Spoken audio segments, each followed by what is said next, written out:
Hi viewers, my name is Pavan. I am real estate advisor. So ఈరోజు Hyderabad situation చూసుకున్నట్టయితే ఈ హైదరాబాద్లో ప్రధానంగా ఏరియా డెవలప్మెంట్ జరగబోతుంది. ఇప్పుడు ప్రధానంగా చూసుకున్నట్టయితే మన Bengaluru highway, Srisailam highway and Mumbai highway.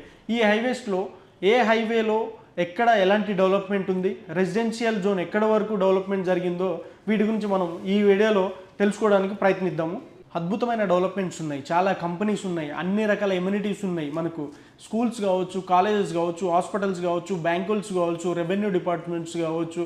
So ఇలాంటివి చాలా అద్భుతమైన డెవలప్మెంట్స్ ఈ ఏరియాలో ఉన్నాయి. ఇక్కడ కీ పాయింట్స్ ఏమేమవుతున్నాయో అవి చెప్తున్నాను నేను. చాలా వరకు డెవలప్మెంట్స్ కూడా ఉన్నాయి. మనకు మేజర్గా మనం మాట్లాడుకోవాల్సింది ఏదైనా ఉందంటే సదాశివపేట. సో ఈ సదాశివపేట ఎక్కువ శాతం గ్రోత్ అయ్యేది సదాశివపేట. ఈ సదాశివపేటలో ఇన్వెస్ట్మెంట్ చేస్తున్నారు. ఆల్రెడీ పొటెన్షియల్ ఇంతకుముందు చాలా స్టార్ట్ అయిపోయింది. ఎందుకంటే ఇటు సంగారెడ్డి అండ్ జైరాబాద్ మధ్యలో మనకు సదాశివపేట ఉంటుంది. మీ అందరికీ తెలుసు, జైరాబాద్ గురించి కొత్తగా చెప్పాల్సిన అవసరం లేదు. అక్కడ ఏదైతే పెద్ద ప్రాజెక్ట్ రాబోతుందో అదే నిమ్స్ అన్నమాట. ఈ నిమ్స్ ప్రాజెక్టు మీ అందరికీ తెలుసు 1000 ఎకరాల్లో రాబోతుంది. సో లక్షల మందికి డైరెక్ట్ అండ్ ఇండైరెక్ట్ ఎంప్లాయ్మెంట్ రాబోతుంది. ఈ నిమ్స్ను బేస్ చేసుకొని 30 నుంచి 50 కిలోమీటర్ల వరకు చాలా విపరీతమైన డెవలప్మెంట్ జరుగుతూ ఉంది. ఈ రూట్లో కనుక చూసుకున్నట్టయితే పెప్సీ కంపెనీ కావచ్చు, ఎంఆర్ఎఫ్ కావచ్చు, అండ్ ఇటు వస్తే ఐఐటి కానీ కావచ్చు, సో తోషిబా కావచ్చు, ఇట్లాంటి కంపెనీలో ఈ రూట్లో పనిచేసే వాళ్ళు 1000 మంది ఈ హైవేలో వర్క్ చేస్తున్నారు, ఇన్వెస్ట్మెంట్ చేస్తున్నారు, అండ్ అక్కడ నుంచి ఎంప్లాయ్మెంట్ అనేది కూడా రావడం జరిగింది. సో ఈ ముంబై హైవేలో ట్రాన్స్పోర్టేషన్ చాలా విపరీతంగా ఉంటుంది. మొన్నటి వరకు మనకు లాక్డౌన్ వరకు చాలా తక్కువ ఉండే ప్రైజెస్. సో ఇప్పుడు మళ్ళీ లాక్డౌన్ అయిపోయిన తర్వాత మళ్ళీ ఎక్కువ ప్రైజెస్ పెరిగింది. అండ్ ఇప్పుడు ఈ ముంబై హైవేలో కనుక ఇన్వెస్ట్మెంట్ చేస్తే ఎటువంటి డోకా లేదు. ఈ ఇన్వెస్ట్మెంట్ ముంబై హైవేలో కనుక చేస్తే ఒక 5 years ఆగితే మంచి బ్రహ్మాండమైన రిటర్న్స్ వచ్చే ఛాన్స్ ఉంటుంది. అండ్ మొన్న ఎలక్షన్ ముందు ఉండే మార్కెట్ కంటే ఇప్పుడు ఆఫ్టర్ ఎలక్షన్ తర్వాత మంచి మార్కెట్ స్టార్ట్ అయిపోయింది. ఇప్పుడు ఈ హైవేలో కనుక మంచి ప్లాట్లు మనకు కావాల్సిన బడ్జెట్లో ఇన్వెస్ట్మెంట్ చేసుకుంటే తక్కువలో మనకు చూసుకుంటే ఒక 10,000 గజం నుంచి చూసుకుంటే 20-25 వరకు కూడా ఉన్నాయి. 100 కిలోమీటర్స్ వరకు కూడా మనం ఇన్వెస్ట్మెంట్ చేయగలిగితే కనుక మంచి అద్భుతమైన రిటర్న్స్ పొందవచ్చు.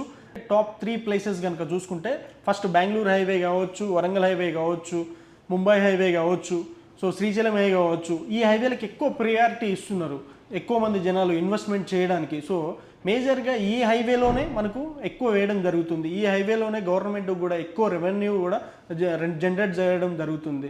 ఏవైతే ఇన్వెస్ట్మెంట్స్ వస్తున్నాయో దాన్ని బేస్ చేసుకొని మనకు ఇన్వెస్ట్మెంట్ చేసే వాళ్ళు కూడా చేస్తున్నారు. సో డెవలప్మెంట్ చాలా అద్భుతంగా కాబోతున్నాయి ఈ హైవేలో. దాన్ని మీరు మైండ్లో పెట్టుకొని, దాన్ని దృష్టిలో పెట్టుకొని కనుక ఇన్వెస్ట్మెంట్ మీరు చేసినట్లయితే ఈరోజు మీరు ఇన్వెస్ట్మెంట్ చేస్తే 5 to 10 yearsలో అయితే ఎక్కువ రిటర్న్స్ మీరు పొందడానికి అవకాశం ఉంటుంది. ఈ NH44లో షాద్నగర్కి రైల్వే కనెక్టివిటీ పర్ఫెక్ట్గా ఉంది, ఆర్టీసీ ట్రాన్స్పోర్ట్ కూడా కనెక్టివిటీ ఉంది. సో ట్రాన్స్పోర్ట్ పరంగా చూసుకుంటే అద్భుతంగా ఉంది. సో వాటర్ ఫెసిలిటీ చూసుకుంటే ఇబ్బంది ఏం లేదు, చాలా బ్రహ్మాండంగా ఉంది. అండ్ ఇంకొకటి విషయానికి వస్తే ఎంటర్టైన్మెంట్. సో ఎంటర్టైన్మెంట్ విషయానికి వస్తే హైదరాబాద్ నుంచి వెళ్తున్న జూ పార్క్ కూడా షాద్నగర్లో ఉంది. సో అండ్ హెల్త్కి సంబంధించిన హాస్పిటలైజేషన్ కూడా చాలా బాగుంది. అండ్ ఎడ్యుకేషనల్గా సంబంధిస్తే ఇంజనీరింగ్ కాలేజీలు అండ్ మెడికల్ కాలేజీలు, జనరల్ కాలేజీలు, స్కూల్స్ ఇటువంటివి కూడా చాలా బాగున్నాయి అక్కడ. అండ్ ఇంకొకటి సింబైసిస్ యూనివర్సిటీ ఉంది.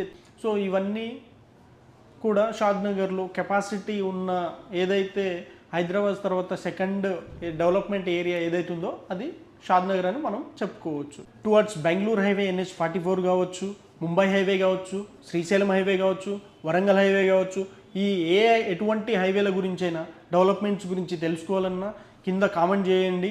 ఈ కామెంట్ చేస్తే నేను ఆ ప్రాజెక్టు గురించి, ఆ హైవేలస్ గురించి నేను ఎంత డెవలప్మెంట్ జరగబోతుంది, అక్కడ ఇన్వెంటరీ ఎంతవరకు ఉంది, అండ్ మనం అక్కడ నుంచి రెవెన్యూ ఎంత జనరేట్ అవుతుంది, ఆ ఏరియా డెవలప్మెంట్ ఎలా ఉంది, సో ఇవన్నీ కూడా నేను మీకు నాలెడ్జ్ ఇవ్వడానికి ట్రై చేస్తాను.